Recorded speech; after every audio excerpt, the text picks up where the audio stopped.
مولاي صل وسلم دائما ابدا على حبيبك خير الخلق كلهم نحمدہ ونصلی علی رسولہ الکریم اما بعد۔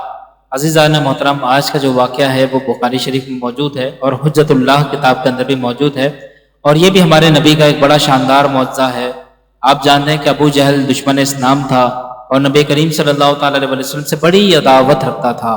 تو ابو جہل نبی کریم صلی اللہ تعالیٰ علیہ وسلم کے پاس آیا اور آ کر کہنے لگا، یا رسول اللہ، اے محمد، اگر آپ اللہ کے سچے نبی ہیں تو چاند کے 2 ٹکڑے کر کے دکھا دیجئے۔ ہمارے نبی نے فرمایا ٹھیک ہے۔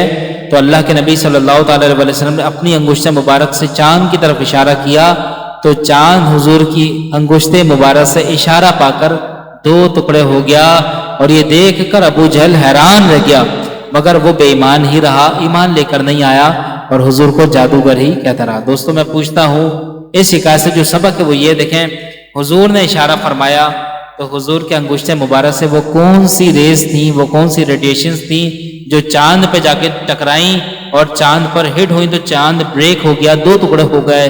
تو دوستو، یہ وہ ریڈیشنز نہیں ہے کہ جن کا سائنس پتہ لگا لے یا جن کا کوئی ٹیکنالوجی پتہ لگا لے، یہ وہ ریڈیشنز ہیں جو صرف حضور ہی جانتے ہیں کہ جہاں اشارہ کریں وہاں اس کا کمال ظاہر ہو جائے۔ تو ہمارے نبی منبع فیض و برکات ہیں، اور حضور کے تصرفات نہ صرف زمین پر چلتے ہیں بلکہ آسمانوں پر بھی چلتے ہیں۔ سائنس کے کمالات صرف زمین پر چل سکتے ہیں، اور حد سے حد آسمانوں کے اوپر وہ اپنی مشینریز بھیج سکتے ہیں، لیکن میرے نبی اگر آسمان کی طرف دیکھ بھی لیں تو آسمان بھی ہل جاتا ہے۔ یہ نبی کی نگاہ اور حضور کے اشارے کی برکت سے اللہ تعالیٰ ہمیں سمجھ عطا فرمائے۔